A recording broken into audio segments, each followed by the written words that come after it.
তো আজকের আলোচনার বিষয় হচ্ছে মডিউল নাম্বার 1। তো work effectively within Bangladesh Tibet sector, এই 1 নম্বর বইয়ের নাম। অনেকের কাছে হয়তো বই নাই, যারা নতুন আছে।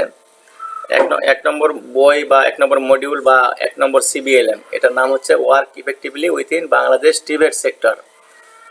তো এখানে আমি আপনাদেরকে 30টা প্রশ্ন দিয়েছিলাম। 30টা প্রশ্নের উত্তর সহ আমি আলোচনা করতেছি এখন।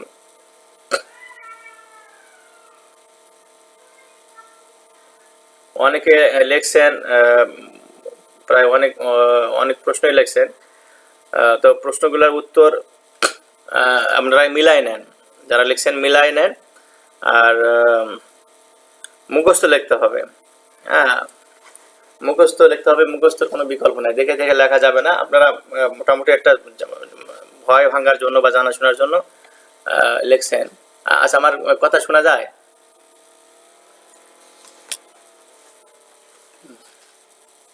আচ্ছা আচ্ছা,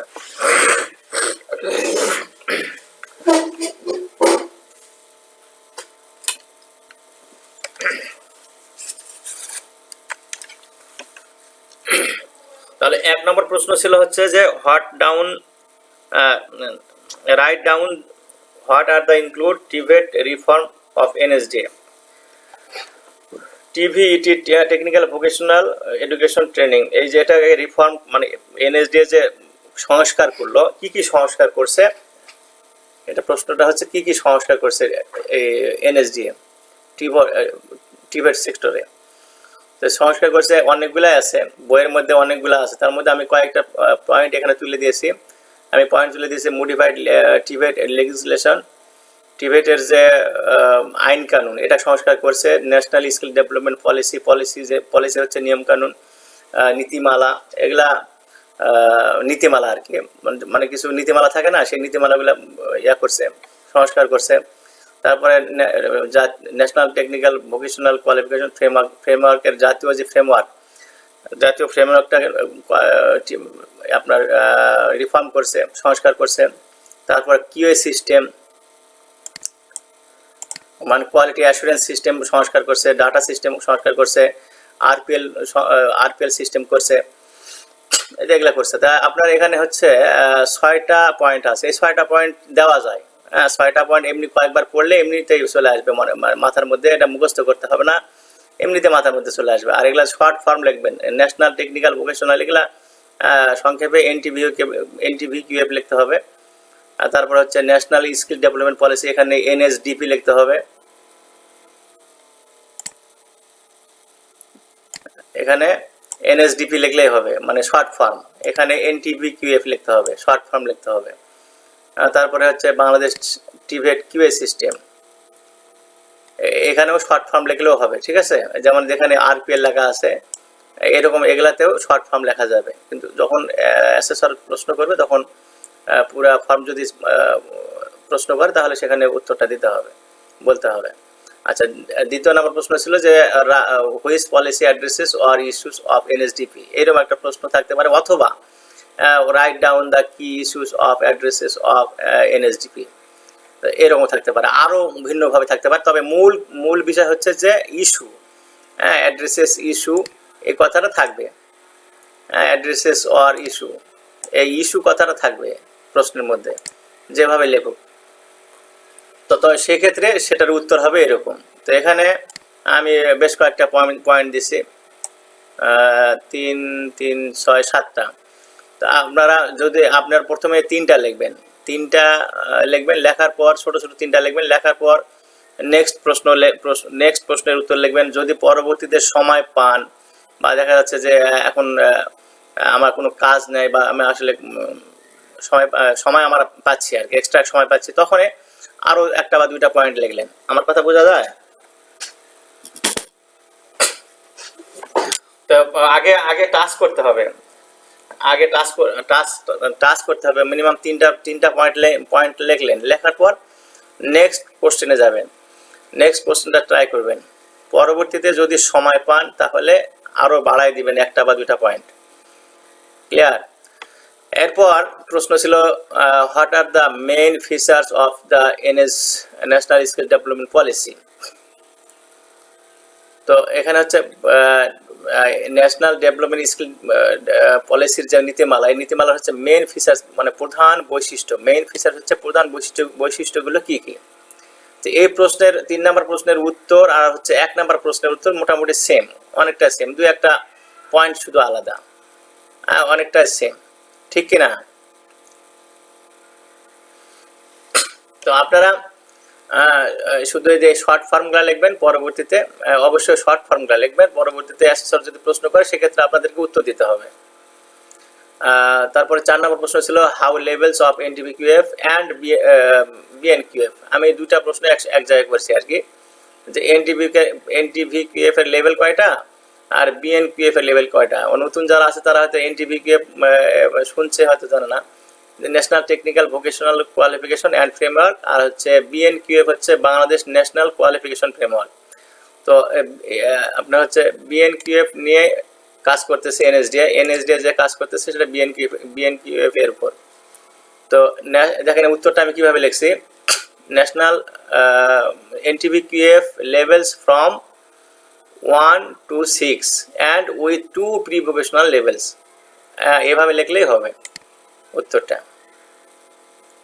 আপনারা মিলাই নেন, যে আপনাদের যাদের সঠিক হয়নি আপনারা সঠিক করে নেন। তারপরে BNQF levels from 1 to 10, BNQF levels from 1 to 10। So what is the NTVQF levels a person needs to attain to become a skilled worker? এই প্রশ্নটা বিভিন্ন ভাবে আসতে পারে, বিভিন্ন একটু ঘুরায় পেঁচায় দিতে পারে, তবে মানে মূল যেটা থিম, সে আপনার যে পারসন নিডস এই কথাটা থাকবে, স্কিলড ওয়ার্কার এই কথাটা থাকবে, এই দুটা জিনিস থাকবে। যে প্রশ্ন যেভাবে ঘুরায় দেখ না কেন এই জিনিসটা থাকবে। তো প্রশ্ন বুঝতে না পারলে আপনারা বুঝাই নেবেন, যতবার বুঝাই যাবেন ততবার বুঝাই বলতে বাংলায় বলে দেবে যে এই প্রশ্নের উত্তরটা এটা, যে এনটিভিকেএফ লেভেলে একজন স্কিলড ওয়ার্কারের মানে একজন লোক স্কিলড ওয়ার্কারের কততম লেভেলে তার যোগ্যতা আছে, জব ক্লাসিফিকেশন কততম লেভেল, একজন স্কিলড ওয়ার্কার এনটিভিকেএফ লেভেলের কততম লেভেলের জব ওয়ার্কার বা কর্মী। এটার উত্তর এটাই, এটার প্রশ্ন মানে বাংলাটা এটাই, সেটা হচ্ছে এনটিভিকেএফ লেভেল 4। যদি বিএনকিউএফ বলে, বিএনকিউএফটা একটু 1 কমবে। দেখেন এখানে বিএনকিউএফ লেভেলে person need to attend for job classification highly skilled worker. Highly skilled worker NTVKF লেভেলে কি কত লেভেল হবে কোন দিকে?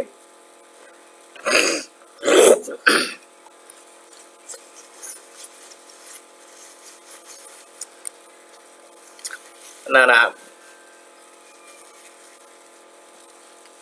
এনটিভিকিউএফ লেভেল 5 হবে, হ্যাঁ এনটিভিকিউএফ লেভেল 5, কিন্তু বিএনকিউএফ লেভেল 4 হবে। হ্যাঁ এখানে আমার ওই যে এখানে অ্যানসারটা লিখতে ভুল হয়ে গেছে, দেখছেন ভুল সবারই হয়, আমাকে এখানে বিএনকিউএফ লিখতে হবে। আমি ওই যে মানে কপি পেস্ট করছি আর কি।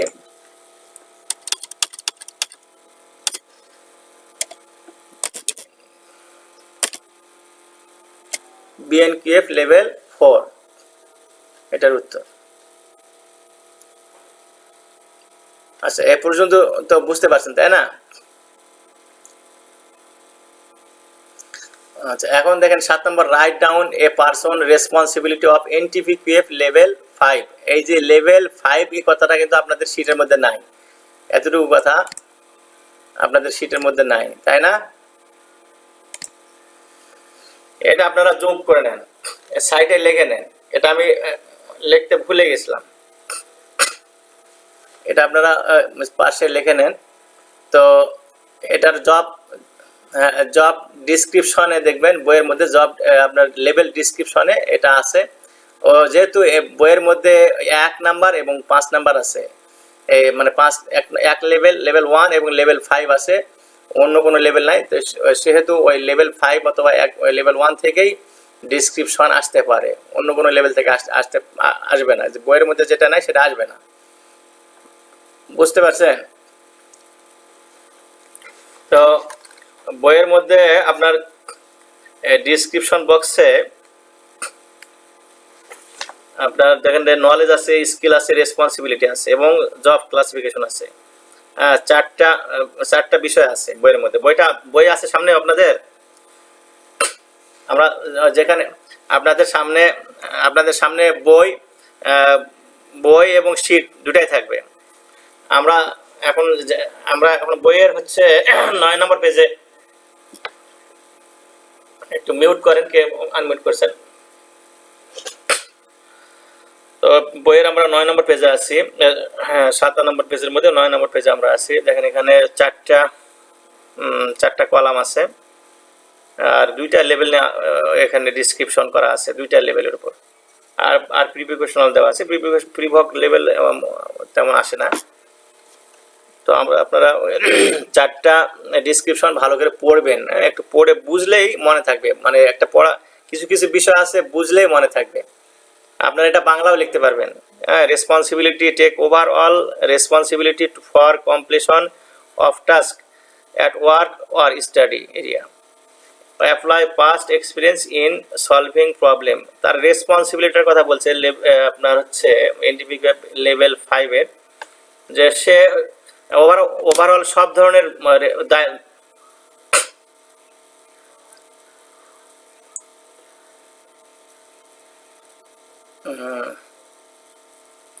আচ্ছা একটু দাঁড়ান, আপনারা একটু মিউট করুন।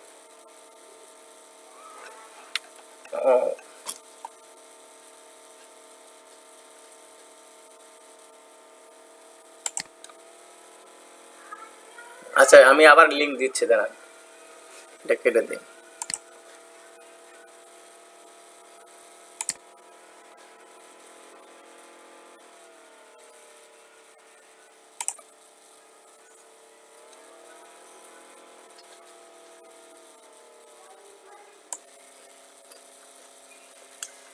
কেউ দেখতে পাচ্ছেন না নাকি দু একজন দেখতে পাচ্ছেন না?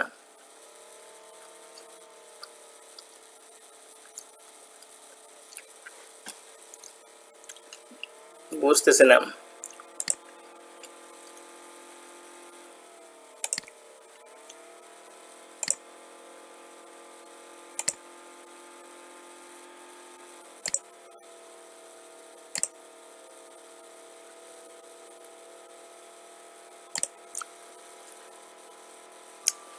আমার নেটওয়ার্কের রেঞ্জটা কমাই দিছে, বুঝলেন?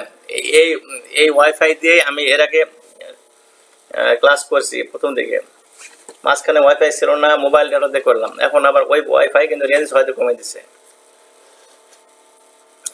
ডাটা রেঞ্জটা কমাই দিছে। দেখ এটা সমাধান করব। এখন কি ক্লিয়ার শোনা যায়, দেখা যায়?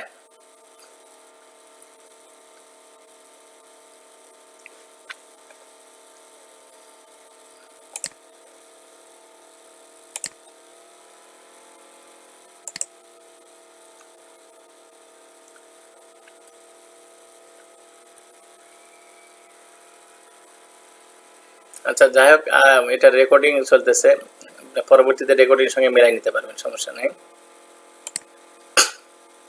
তো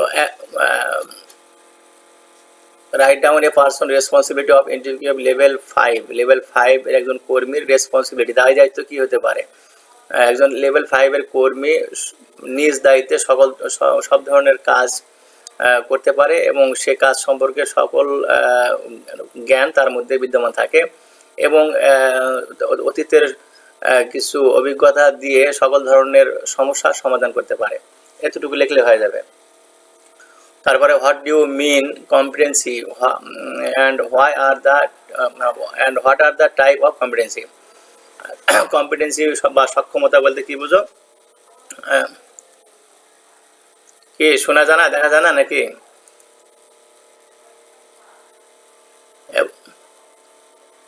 আচ্ছা সমস্যা না, এটা রেকর্ড হচ্ছে, ভিডিও রেকর্ড হচ্ছে, আমি ভিডিও পরে পাঠিয়ে দেবো, তো আপনারা মিলাই নেবেন। তো এখানে কম্পিটেন্সির সংজ্ঞা চেয়েছে, কম্পিটেন্সি বা সক্ষমতা, কম্পিটেন্সি অথবা সক্ষমতা এর সংজ্ঞাটা কি? জি জি,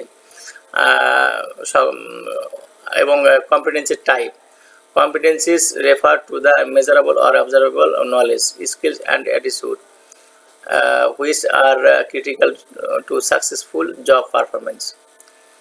নলেজ এক কথায় কম্পিটেন্সের সংজ্ঞা যদি আমরা মানে এক কথায় বলি তাহলে নলেজ, স্কিল এবং অ্যাটিটিউড এর সমন্বয়ে একটি জব করতে পারাই হচ্ছে কম্পিটেন্সিস। সেটা হচ্ছে অবশ্যই ইন্ডাস্ট্রি স্ট্যান্ডার্ড অনুযায়ী হতে হবে। তো আমরা আবার যদি বলি যে ইন্ডাস্ট্রি স্ট্যান্ডার্ড অনুযায়ী নলেজ, স্কিল এবং অ্যাটিটিউড এর সমন্বয়ে একটি কাজ করতে পারাই হচ্ছে কম্পিটেন্সি। এটা হচ্ছে বাংলা সংজ্ঞা, এতটুকু বললে হবে। এটা কম্পিটেন্সির টাইপ। কম্পিটেন্সির টাইপ হচ্ছে 3 ধরনের। যে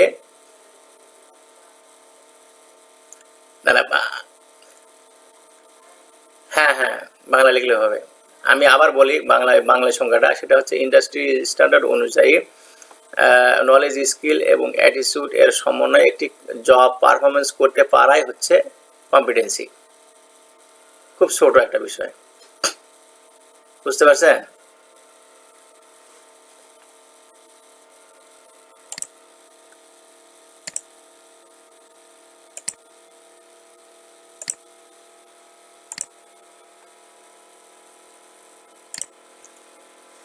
তো কম্পিটেন্সির টাইপ হচ্ছে 3 ধরনের, সেটা হচ্ছে knowledge competencies, skill competencies and attitude competencies. এই সংক্ষেপে বলা হচ্ছে কেএসএ। এই তিনটা বিষয়ের উপরে কিন্তু কম্পিটেন্সি অর্জন করতে হবে। একটা যদি গ্যাপ থাকে তাহলে সে কর্মী বা সে পার্সন বা সে ক্যান্ডিডেট পুরোপুরি দক্ষ না, পুরোপুরি কম্পিটেন্সি না, তাকে ওই মানে একটা কম থাকলে তাকে নট ইয়েট করে দেওয়া হয়। তো 9 নম্বর প্রশ্ন হচ্ছে যে হোয়াট আর দ্য কি ফিচার্স অফ কম্পিটেন্সি। কম্পিটেন্সির যে মূল বৈশিষ্ট্য বা প্রধান বৈশিষ্ট্য হচ্ছে 4টা। সে বৈশিষ্ট্যগুলা বইয়ের মধ্যে আছে। আমরা এটা বইয়ের কত নম্বর পেজে পাবো বলেন দেখি?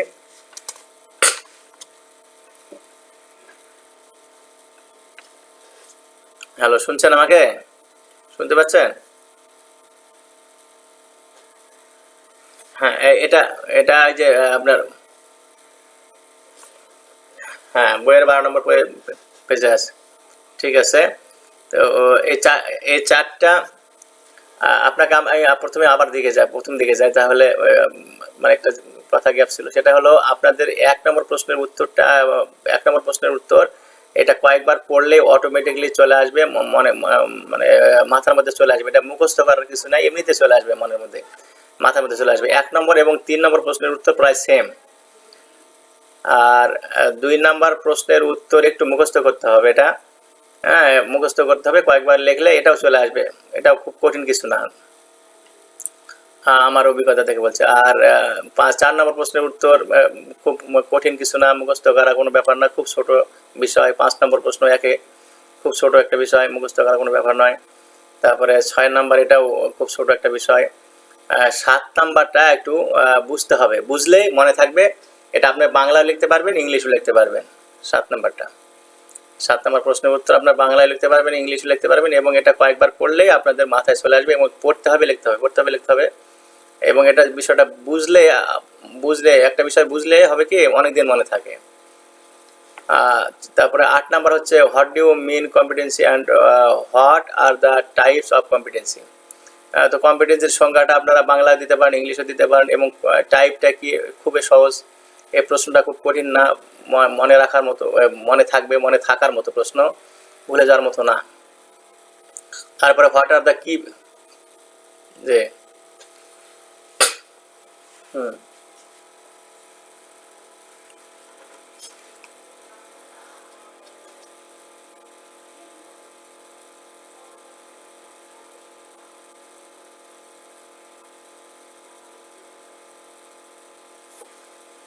হুম না এটা মানে না, এখানে এটা লিখলে হবে না। এটা যদি টাইপস চায়, 3 টাইপ চায়, তাহলে আপনাদের নলেজ কম্পিটেন্সিস, স্কিল কম্পিটেন্সিস এভাবে লিখতে হবে।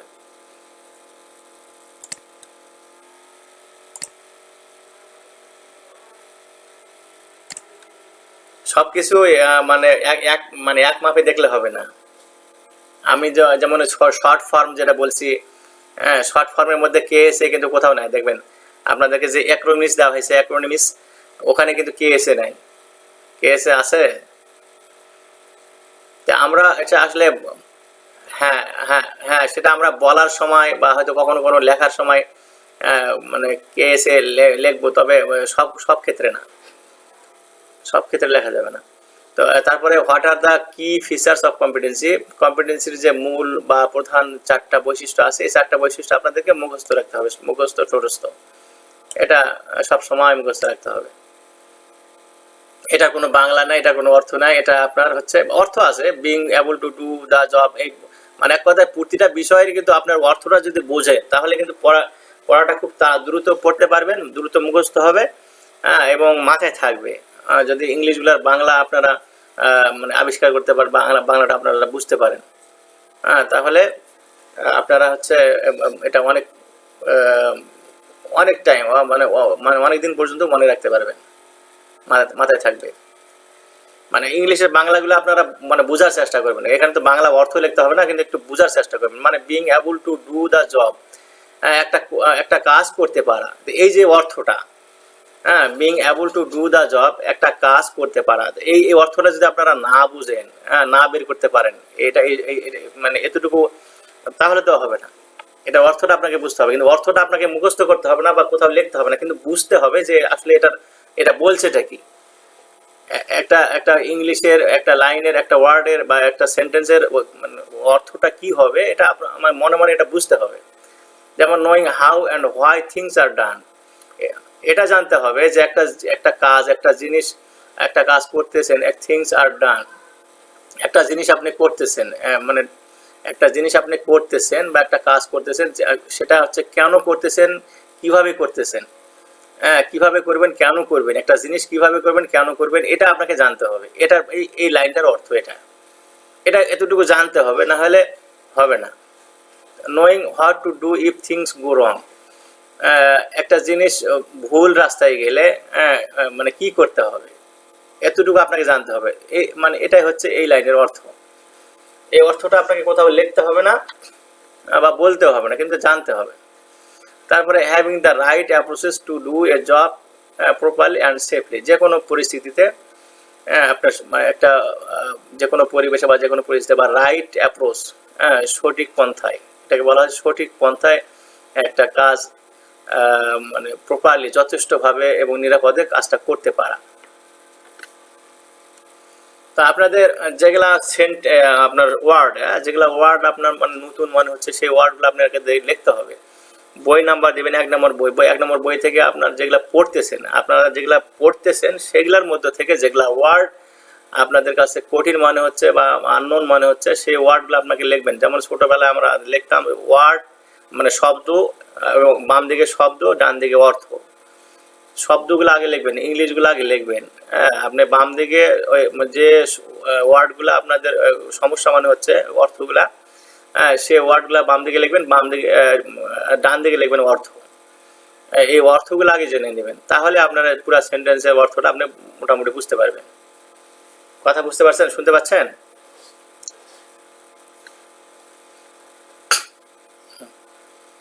আচ্ছা, শোনা তো যাচ্ছে, কিন্তু আমার কথা বোঝা যাচ্ছে, মানে আমি কি বলতে চাচ্ছি বা আমার বলাটা বোঝা যাচ্ছে?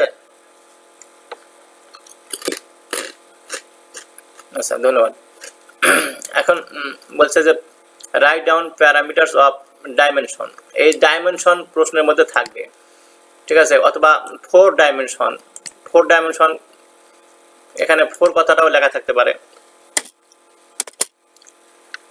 বা ইংলিশ 4 না হলে বাংলা FOUR4 এই কথাটা লেখা থাকতে পারে, অথবা 4 কথাটা লেখাই নাই, কিন্তু এই প্রশ্নের যে উত্তর সেটা হচ্ছে এইটা, ঠিক আছে, এটা উত্তর। এখন এই প্রশ্নের মধ্যে অনেক ঘুরায় পেঁচায় অনেক কিছু লিখতে পারে, অনেক কথা বলতে পারে, প্রশ্নটা আরো মানে লম্বা, লাইনটা আরো লম্বা হতে পারে, কিন্তু মেইন কথা হচ্ছে যে ডাইমেনশন কথাটা আছে, ডাইমেনশন কথাটা থাকবে। এখন ডাইমেনশন কথাটা থাকলেও একটা ব্যাপার থেকে যায়, আপনাদেরকে বুঝতে হবে যে আসলে এই যে আপনার হচ্ছে 4 ডাইমেনশন যে আছে, এই ডাইমেনশনটাকে আমাকে লিখতে বলছে কিনা এই প্রশ্নের এগেনস্টে। যদি আপনি বুঝতে পারেন তো ভালো, আর যদি বুঝতে না পারেন তাহলে আপনাকে প্রশ্ন করে বুঝে নিতে হবে, অ্যাসেসরের কাছে প্রশ্ন করে বুঝে নিতে হবে, স্যার এই প্রশ্নের বাংলাটা আমাকে বলে দেন। এই প্রশ্নের উত্তর আমার জানা আছে, কিন্তু আমি প্রশ্নটা বুঝতেছি না যে আসলে এটা কোন, মানে প্রশ্নটা কি বলছে, প্রশ্নের মধ্যে কি বলছে, আপনি বাংলায় একটু বুঝে দেন। তখন অ্যাসেসর এটা বাংলায় বুঝে দিবে। কথা বুঝতে পারছেন আমার? শুনতে পাচ্ছেন?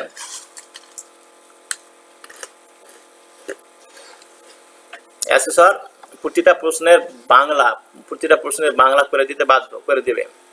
তবে একজনা বারে বারে ঘুরে প্রশ্ন করা ঠিক না, এক এক সময় এক একজন প্রশ্ন করবে। যখন যে প্রশ্ন করবে সবাইকে মনোযোগ দিয়ে শুনতে হবে যে উনি কি প্রশ্ন করলো আর অ্যাসেসর কি উত্তর দিল। যে প্রশ্ন করবে তাকে অবশ্যই বলতে হবে, স্যার 10 নম্বর প্রশ্নটা একটু বুঝাই দেন, মানে প্রশ্নটা আসলে বুঝতেছি না, এটা বাংলাটা কি হবে, একটু বাংলায় বুঝে দেন। তখন অ্যাসেসর ওই ওনাকে বুঝে দিলে সবারই বোঝা হয়ে গেল।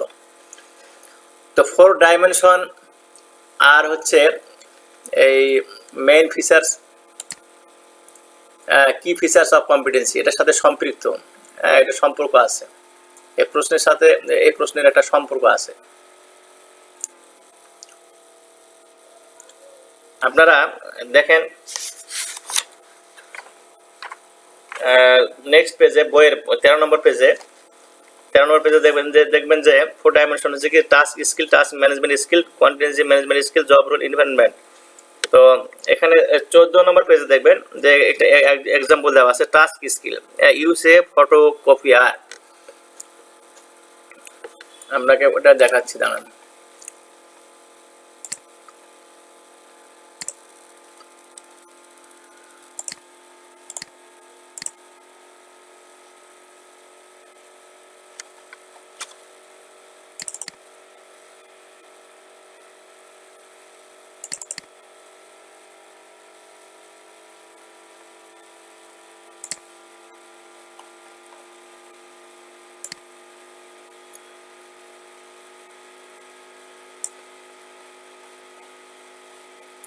এই যে এখানে এটা হচ্ছে বইয়ের 14 নম্বর পেজ, দেখা যায়, স্ক্রিনটা দেখা যায়?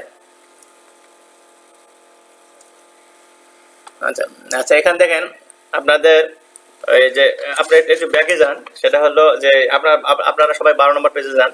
দেখেন এখানে যে কি ফিচার্স অফ কম্পিটেন্সি, এখানে being able to do the job, তাই না? এখানে ডাইমেনশনের মধ্যে দেখেন যে টাস্ক স্কিল, এই টাস্ক স্কিলটা হচ্ছে being able to do the job. বুঝতে পারছেন?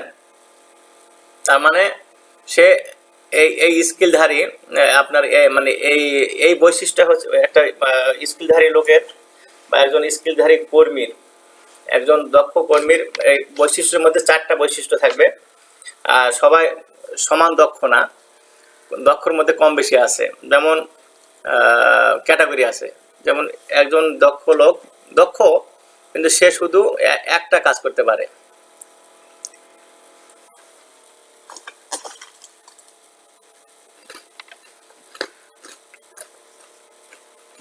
কি হলোটা কি এখানে? আমি তো বুঝতেছি না, যে নেট তো ক্লিয়ার বোঝা যাচ্ছে, নেটের তো প্রবলেম আমি বুঝতেছি না ভাই, তো নেট ক্লিয়ার আছে।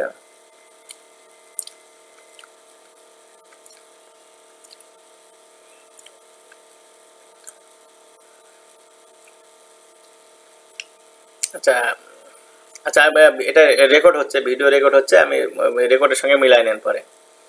এটা সমাধান আমি করব, শীঘ্রই করব। আর কিছুদিন থাকবে আর কি, এরকম হয়তো বা নাও থাকতে পারে, কাল পরশুর মধ্যে সমাধান হয়ে যেতে পারে।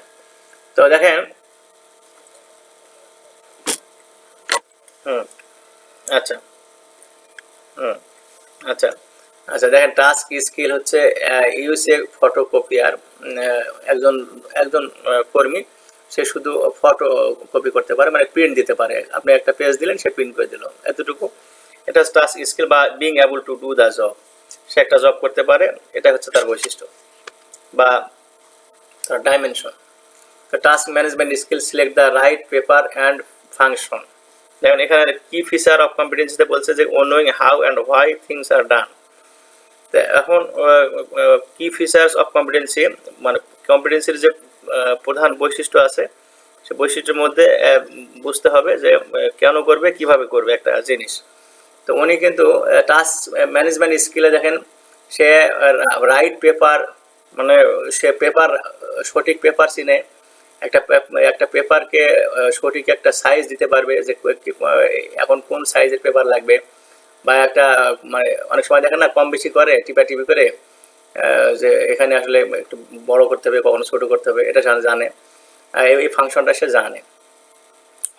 তো এটা হচ্ছে knowing how and why things are done, এটা হচ্ছে টাস্ক ম্যানেজমেন্ট স্কিল। আবার কন্টিনজেন্সি ম্যানেজমেন্ট স্কিলস, এখানে knowing what to do if things go wrong. তা আপনার কি ফিচার্স কম্পিটেন্সে বলা হচ্ছে যে একটা জিনিস রং পথে গেলে সে ভুল পথে গেলে কিভাবে সে মানে ভুল পথে গেলে কি করবে সেটা তাকে জানতে হবে। যেমন এখানে হচ্ছে কন্টিনজেন্সি ম্যানেজমেন্ট স্কিল, মানে ক্লিয়ার পেপার জ্যামস। একটা ফটোকপি করতেছে, সব কিছু ঠিক আছে, মেশিনে জ্যাম লাগছে, তাহলে এক্ষেত্রে সে জ্যামটা ক্লিয়ার করে কাজটা চালিয়ে যেতে পারবে। অথবা দেখা গেল যে বিকল্প উপায়ে একটা কাজ সে চালিয়ে যেতে পারে। হয়তো ফটোকপি মেশিনের ব্যাপারে ক্ষেত্রে, ফটোকপি মেশিনের ক্ষেত্রে হয়তো সেটা সম্ভব না, কিন্তু অন্যান্য ক্ষেত্রে দেখা গেল যে সে বিকল্প উপায়ে কাজটা কমপ্লিট করতে পারে। Contingency management skill. তারপর job role environment skills, less with team members on print job requirements. আপনার টিম মেম্বারের সঙ্গে এই কাজটা সে করতে পারে এবং যে কোনো পরিবেশে, যে কোনো পন্থায় কাজটা নিরাপদে করতে পারে এবং সাকসেসফুলি করতে পারে। জব রোল এনভায়রনমেন্ট, এখানে বলছে যে হ্যাভিং রাইট দ্য কি ফিচার্স কম্পিটেন্সিতে বলছে যে having write the approach to do a job properly and safely. মানে বিষয়টা একই বিষয়, মানে এই ডাইমেনশন আর হচ্ছে কি ফিচার্স অফ কম্পিটেন্সি এর সঙ্গে একটা রিলেশন আছে প্রশ্ন এই দুটা বিষয়ের মধ্যে। আশা করি বুঝতে পারছেন। এখন শোনা যায়? আচ্ছা, এখন কম্পিটেন্সির আপনাদের কম্পিটেন্সি স্ট্যান্ডার্ড মানে সিএস, এই সিএস এর সংজ্ঞাটা আপনাদের জানতে হবে। সিএস এর সংজ্ঞাটা আপনার ইংলিশেও আছে, এখানে ইংলিশে কম্পিটেন্সি স্ট্যান্ডার্ড এতটুকু, এরপর আবার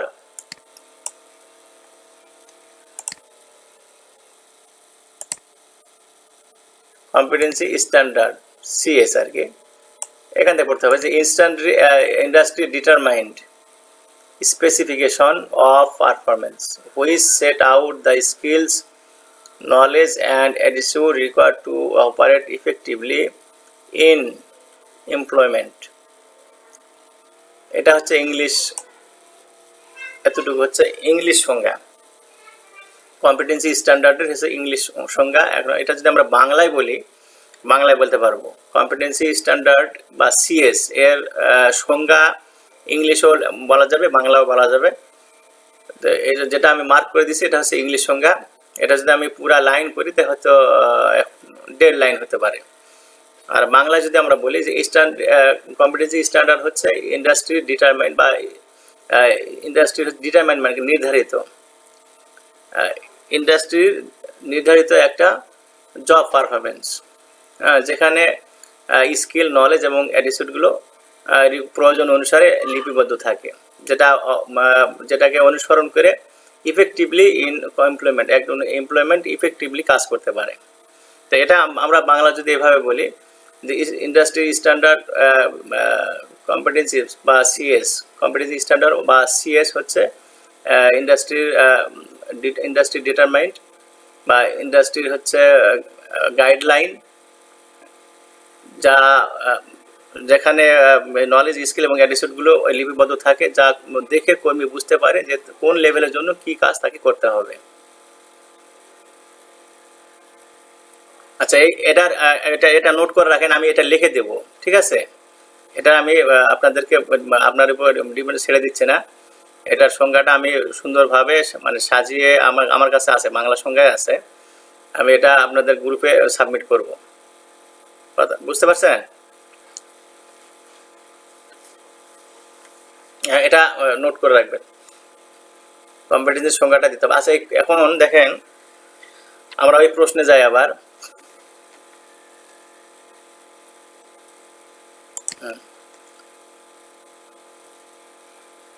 এই যে কন্টিনজেন্সি ম্যানেজমেন্ট স্কিল মানে বলতে কি বোঝো এবং হোয়াই নিড ইট, এটারও বাংলা আমি লিখে দিব আপনাদের গ্রুপে। কষ্ট করতে হবে না, আমি যেভাবে লিখে দেবো ওইভাবে লিখলে আপনার হয়ে যাবে। এটাও নোট করে রাখেন। আর ডিফাইন সিএস মানে সিএস এর সংজ্ঞা এটা দিতে চাইলাম। আচ্ছা, এটা দিলে কিন্তু পরে যে what are the different components, different components মানে আপনাদের এই যে এইগুলা দেখেন। প্রথমে হচ্ছে সিএস এর সংজ্ঞা, competency standard is industry determined specification of performance which set out the skill, knowledge and attitude required to operate effectively in employment. এটা হচ্ছে সিএস এর সংজ্ঞা, প্রথমে দিতে হবে। এরপর হচ্ছে যে what are the different component, এই যে unit code, unit title, nominal hours, এটা তো মুখস্থ করতেই হবে। কোনো বিকল্প আছে বলেন দেখি?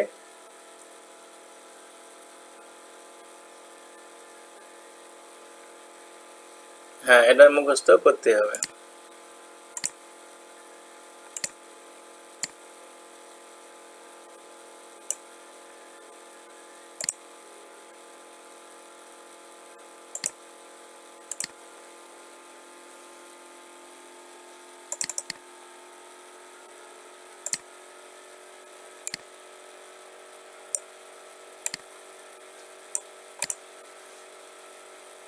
আচ্ছা, নেক্সট 13 নম্বর প্রশ্ন, which component are include of competency standard. এই বিষয়টা আমরা বইয়ের মধ্যে দেখি যাই। এখন এখানে দেখেন 14 নম্বর পেজে আছে বইয়ের, আমি ওটাও দেখাচ্ছি। এই দেখেন আপনার হচ্ছে ইন্ডাস্ট্রি কম্পিটেন্সি স্ট্যান্ডার্ড ইনক্লুড মানে একটা সিএস এর মধ্যে কি কি অন্তর্ভুক্ত থাকে। এর বিষয়টা হচ্ছে, প্রশ্নের অর্থটা হচ্ছে যে সিএস এর মধ্যে কি কি অন্তর্ভুক্ত থাকে। Which component are include of competency standard. তো এখানে সিএস এর মধ্যে কি কি অন্তর্ভুক্ত থাকে দেন বইয়ের মধ্যে আছে। বা আপনার এখানে skills, knowledge and attitude, requirements for the work, for the level of work, মানে প্রয়োজনীয় আপনার লেভেল এবং কাজের প্রয়োজনীয় যে স্কিল, নলেজ এবং অ্যাটিটিউড সেটা থাকে। কোয়ালিটি ইন্ডিকেটরস থাকে। দুইটা পয়েন্ট হলো আপনি দেবেন, এটা দিলেন। অ্যাসেসমেন্ট গাইডলাইন্স থাকে আপনার সিএস এর মধ্যে। তারপরে অ্যাসেসমেন্ট মেথডস অ্যান্ড ম্যাটেরিয়ালস থাকে। এই যে 4টা পয়েন্ট, এই 4টা পয়েন্ট দিলে আপনার হয়ে গেল। শুনতে পাচ্ছেন?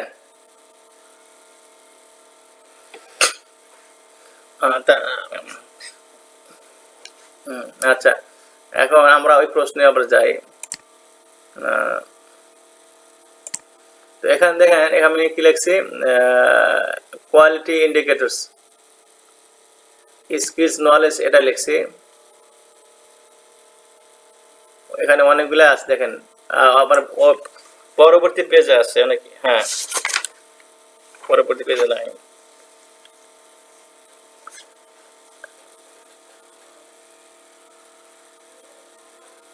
আচ্ছা দেখেন, এখানে আমি বেশ কয়েকটা পয়েন্ট দিয়েছি। তো এখানে আপনার পয়েন্ট 2-4টা কমাই দিতে পারেন, সমস্যা নেই। এতগুলো পয়েন্ট না লিখলেও চলবে।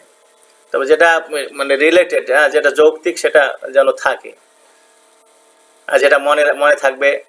অনেক কিছুই মনে থাকার মতো, এটা আসলে মুখস্থ করতে হবে না, কয়েকবার পড়লেই অটোমেটিকলি এটা মনের মধ্যে চলে আসবে। এটা অটোমেটিকলি মুখস্থ হয়ে যাবে, মনে থাকবে। এটা মনে থাকার বিষয়ে কিছু কিছু বিষয় আছে, কয়েকবার পড়লে এটা মনে থাকবেই, মুখস্থ করতে হবে না। তো পড়তে হবে, লিখতে হবে। যত মানে পড়ার লেখা প্রচুর লিখতে হবে, প্রচুর পড়তে হবে। তারপরে দেখেন, what do you mean RPL, why RPL is important. আপনার হচ্ছে 14 নম্বর যে প্রশ্নটা।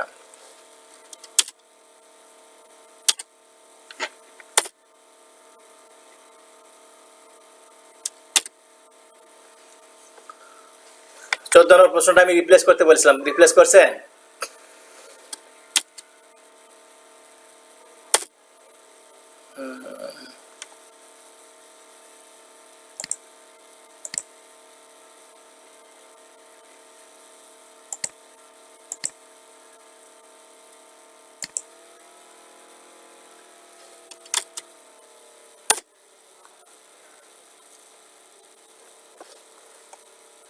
আচ্ছা, এখন what do you mean RPL, why RPL is important, মানে আরপিএলটা কি, এটা মানে অনেকে বুঝে গেছেন তাই না, অনেকে জানেন না।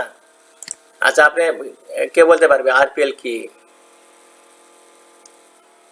বলেন, কে বলতে পারবে?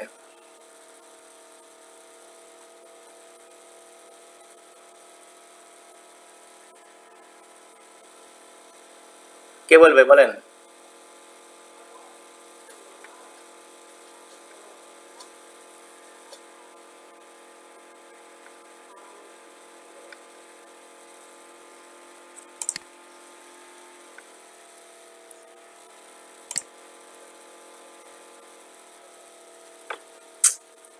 উম, কি একটা, আচ্ছা এখন শোনা যাচ্ছে? হ্যালো, এখন শোনা যাচ্ছে?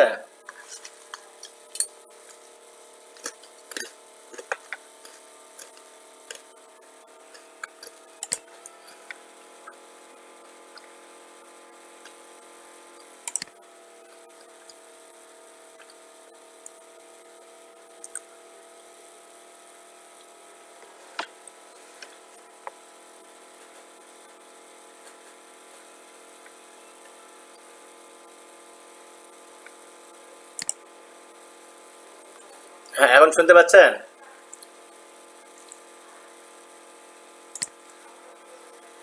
আচ্ছা, এখন ওই যে রুমা বলেন।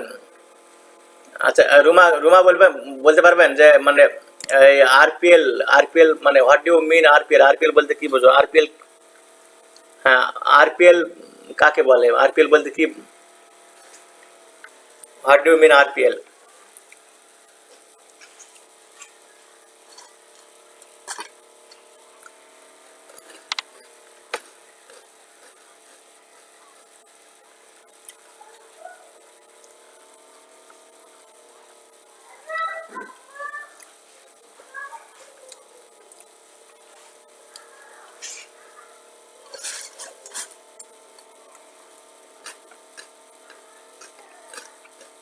আচ্ছা, কেন, কেন গুরুত্বপূর্ণ, হয় আরপিএল ইজ ইম্পর্টেন্ট, আরপিএল কেন গুরুত্বপূর্ণ? হ্যাঁ, হ্যাঁ, ঠিক আছে।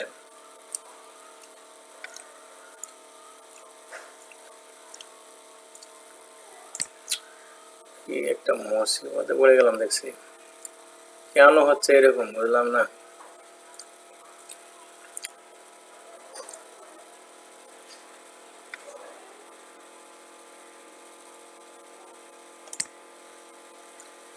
আচ্ছা,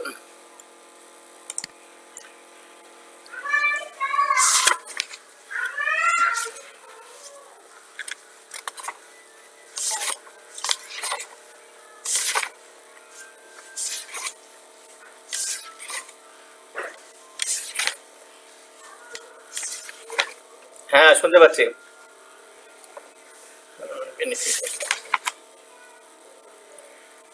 আচ্ছা, আরপিএল, আরপিএল সম্পর্কে এখানে বইয়ের মধ্যে 32 নম্বর পেজে দেখেন, 32 নম্বর পেজ বের করেন দেখি।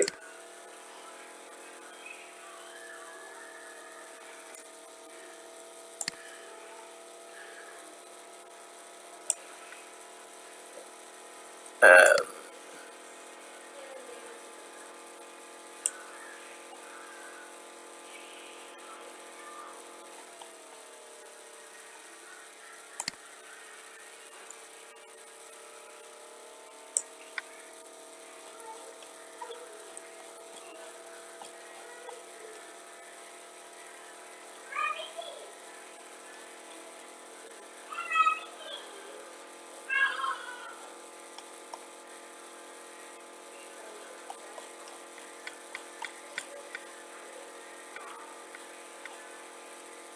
হ্যাঁ, এখানে দেখেন আরপিএল,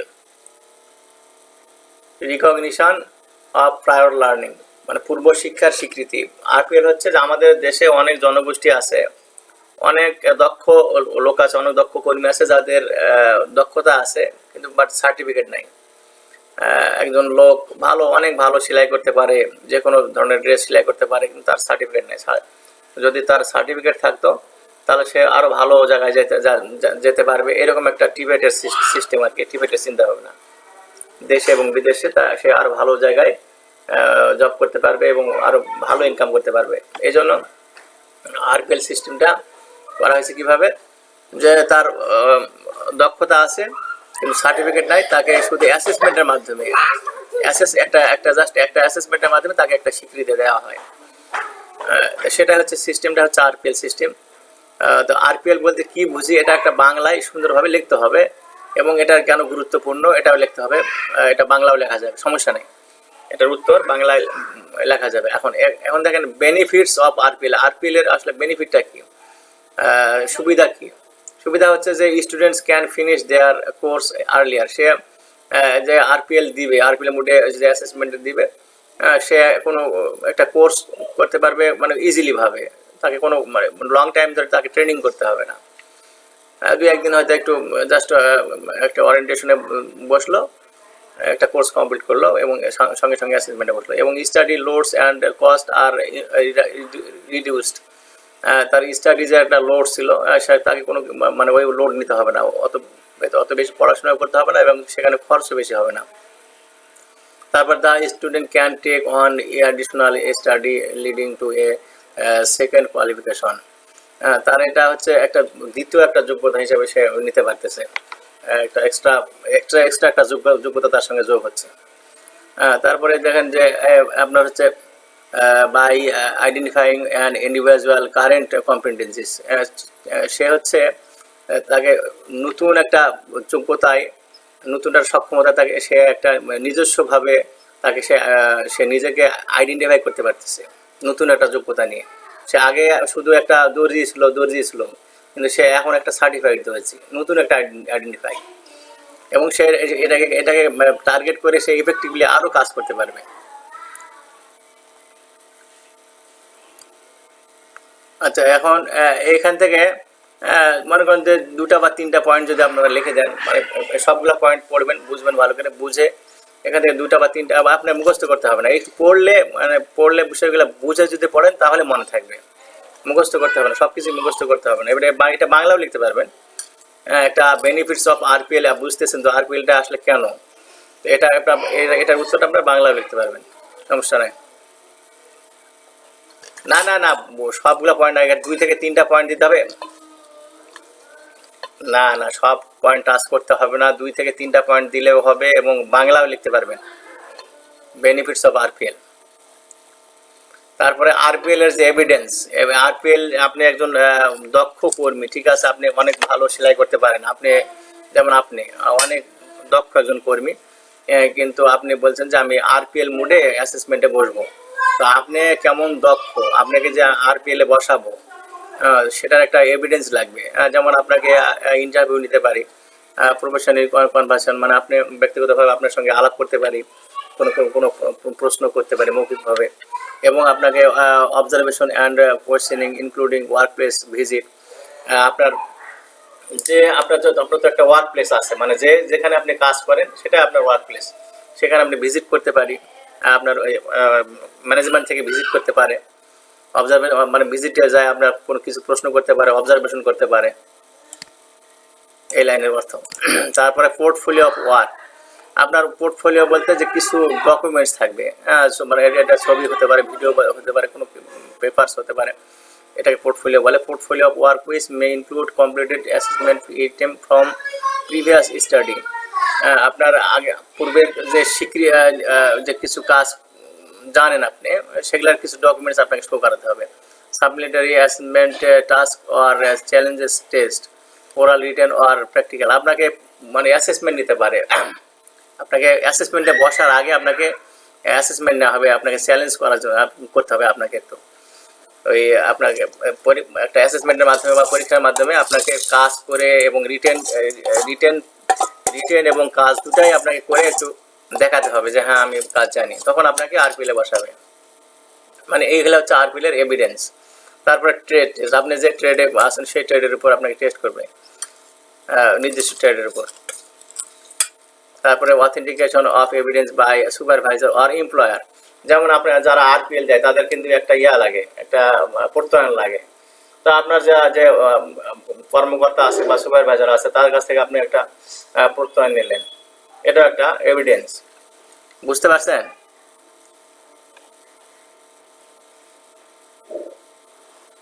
হ্যালো, শোনা যায়?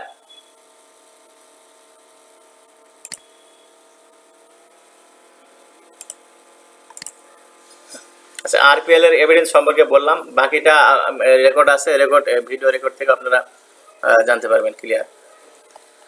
আচ্ছা, এখন আমরা নেক্সট প্রশ্নে যাব। নেক্সট প্রশ্ন ছিল এটা, এই 14 নম্বর প্রশ্ন। এই প্রশ্নের উত্তর আপনারা পুরা প্রশ্নের উত্তর আপনারা বাংলায় লিখতে পারবেন, সমস্যা নেই। তারপরে এখানে কি ছিল? আচ্ছা, এখানে 15 নম্বর প্রশ্ন কি ছিল? আচ্ছা, 15 নম্বর প্রশ্ন কি ছিল দেখি।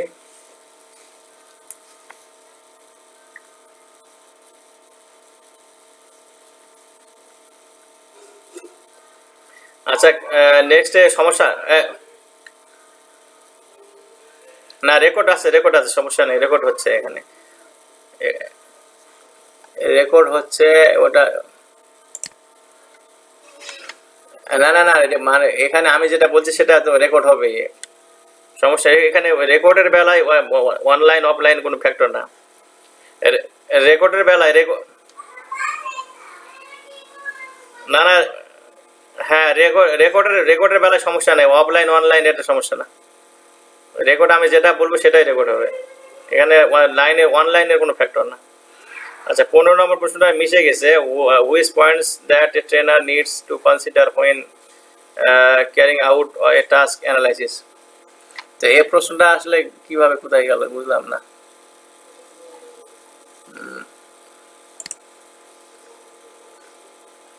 গেল কোথায়? আচ্ছা, আমি নিয়ে আসতেছি, জানেন।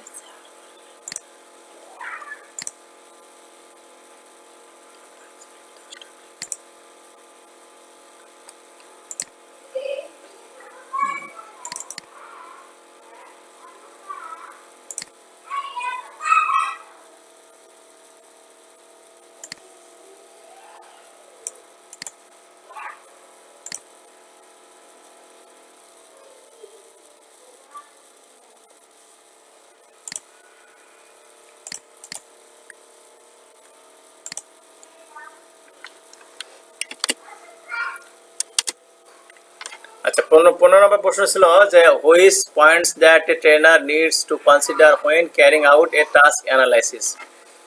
টাস্ক অ্যানালাইসিস আমাদেরকে পড়তে হবে। টাস্ক অ্যানালাইসিসটা কি? আচ্ছা,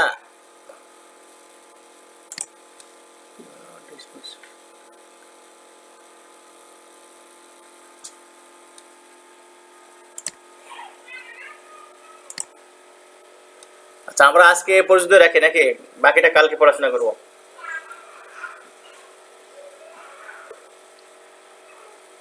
হ্যাঁ, আজকে।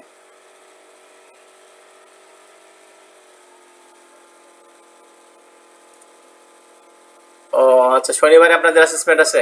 আচ্ছা, আমি ওই কালকে বৃহস্পতিবার তো, কালকে এটা শেষ করে দেই। মানে আরো 15টা প্রশ্ন আছে, এটার সঙ্গে আরো 2-4টা প্রশ্ন অ্যাড হবে। কালকে হচ্ছে অল্প কিছুক্ষণ ক্লাস করব এবং এই সমস্যাটা থাকবে না ইনশাল্লাহ। কালকে ফুল নেটওয়ার্ক থাকবে, সেই ব্যবস্থা করব।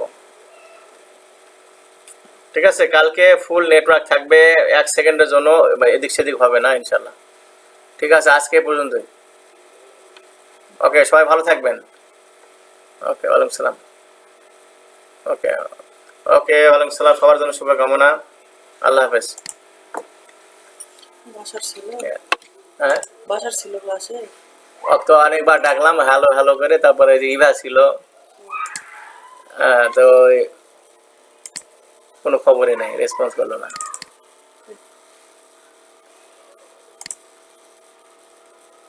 পনেরো নম্বর এখানে তো ঠিক আছে।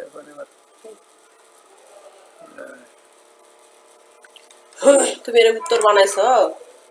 উত্তর কি এখানে শীটের মধ্যে রাখছো?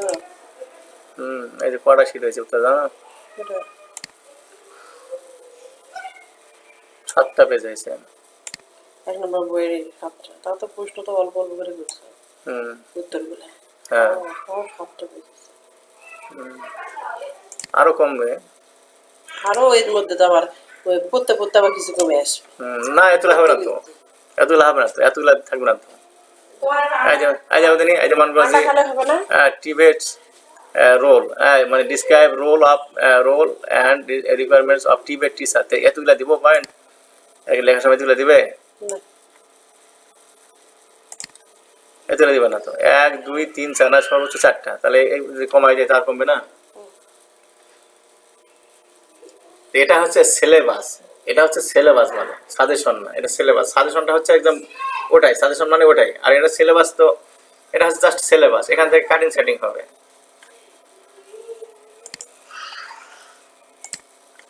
কি আছে কি বললা? খাবার রান্না হলে হবে না তোমার? হ্যাঁ আচ্ছা, কারণ যেন ভাত আছে রে, সকালবেলা খিচুড়ি রান্না একটু, ওগুলো সকালে চলে যাবে, সকালে সকালে একটু খিচুড়ি রান্না একটু খিচুড়ি রান্না।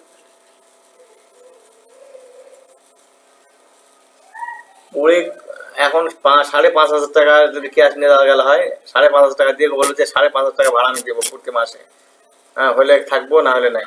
আমি কি ওই বাসায়? হ্যাঁ হ্যাঁ না হলে নাই, আর না হলে এখন এখানে লটর পটর করে এখন কিছুদিন এখানে কাটবার লাগবে, তারপর কি হবে?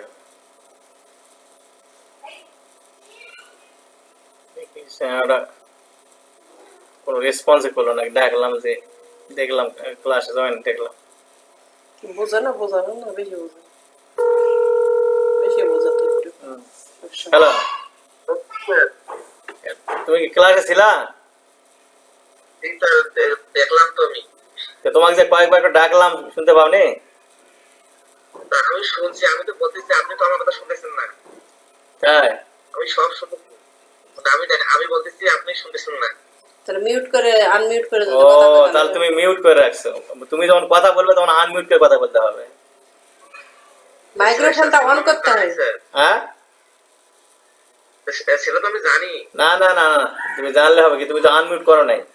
তুমি যদি আনমিউট করতে আমি তো এখানে বুঝতে পারতাম, তুমি তো আনমিউট করতেছো না।